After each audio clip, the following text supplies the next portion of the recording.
Now, the wonderful thing about the drama triangle is you never stay in one role.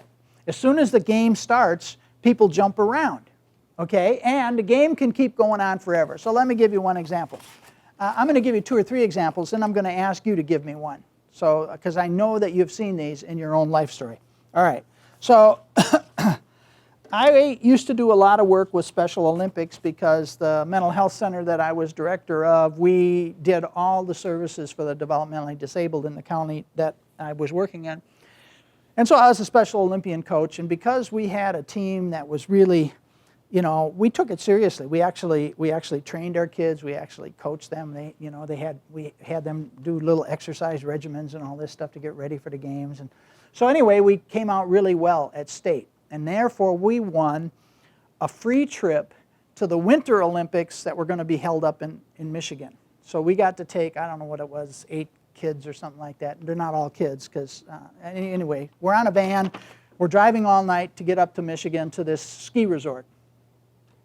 And these kids have never skied or done any of this stuff before in their life. But what we're going to do, we get them there, and then we're going to train them for 2 days, and then the 3rd day they compete.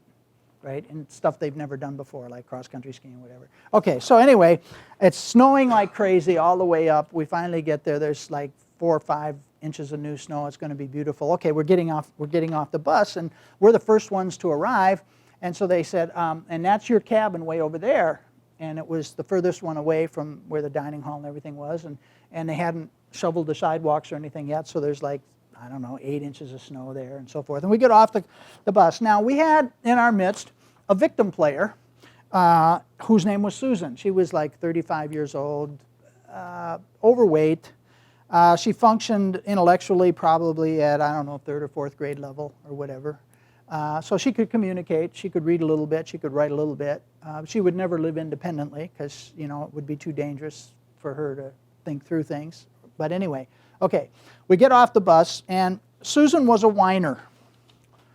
And she had been very successful in her life at getting people to do stuff for her. Now, those of you that have ever worked with the developmentally disabled know that a cardinal principle is you never do anything for them that they could do for themselves, because when you do that, you're telling them that they're not competent enough to be able to do it.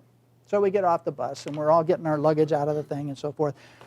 And, you know, the whole group, they're excited. They're off. They're running towards the cabin carrying their luggage, you know. And Susan gets off the bus, immediately starts whining. That's our cabin way over there?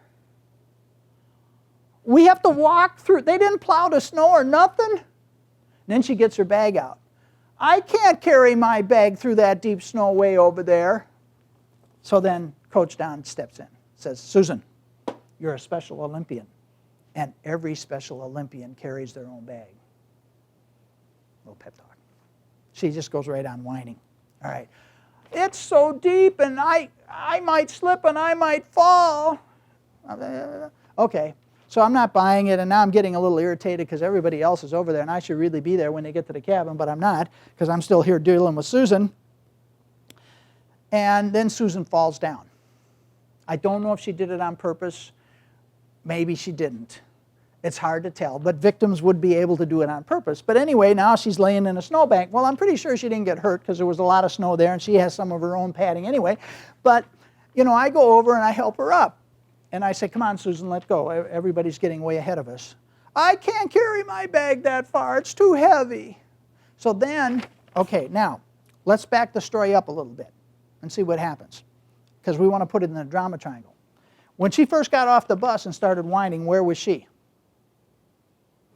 What role? Victim. Victim. What was she looking for? Arrested. Yeah, so she put me here. Then I tell her every Special Olympian carries their own bag. Where did I go? Persecutor. Oh, yeah. That put her back here. Then she started whining louder. So where did she try to push me? She wanted me to flip from here to here, right? Okay. Well, it wasn't working, so then she falls down on purpose. Or where did she go? And where did she force me to go? I go over and help her up. And then I tell her she has to carry her own bag. So I'm back over here. Now she's back down here. Are you seeing the game develop? Okay, so now it gets more complicated because this nice gentleman walks up and says, I'd be happy to carry your bag for you over to the thing. So where's he? Rescue. Right. Now watch what happens. I say to the guy, please don't do that. So where am I? Where did I just put that guy? All right, are you with this? And then I explained to him that we want our athletes to be able to take care of all of their own needs. So I'm still here as far as he's concerned. He's still there. So he finally walks away. So when he walks away, I just took this away from her, didn't I? So where am I? I'm back here. Where's Susan now? Oh, now she really starts crying. I mean, you know, we're talking sobs. All right. And so I just say to her, Susan, I got to get to the cabin. So, you know, whenever you're ready, you pick up your bag and you just follow the tracks and you'll get there. I'll see you when you're there. And I pick up my bag and I don't turn back. I don't even look back. So where am I? Persecutor. Where is she? Okay. So I get up there, and then once I get in the cabin, I take a look out the window to make sure what's going on. And there's Susan trudging through the snow, carrying her bag. And she walks in the front door, and she says, oh, this is really nice. Where's my room? Like nothing happened. Okay, but did you see the game? Okay, let's do another one. Now, as you're seeing these games, yes, sir. At the same time, though, when they play the victim role, they're also playing the persecutor role. That's true, because they're actually wanting to control you. They want you to manipulate. They want to control you. And if they get you to jump over here, then they own you, which is in a way persecuting. That's very good. That's another level to think about it. So it's complex, isn't it? You deal with that with the addicts a lot. Well, let me tell you, I mean, isn't it true that you've played this game even as an adult? This is, if you ever were a playground supervisor and you had to break up a fight between two kids, and then you got them seated down there and you said, okay, now we're going to talk about this. What are the kids going to say? Here's the game. If he hadn't, I wouldn't. Happens in the workplace all the time. It happens with teams. Well, if marketing hadn't, then customer service wouldn't. Okay, and whose fault is it? So when you're doing fault finding or blaming or judging, you're always in the game. Okay, here's another one. Let's say you work at a place, maybe KRM, I don't know. I think here, though, you get your own cubicles, don't you? Or do you share cubicles? Both? You have your very own cubicle?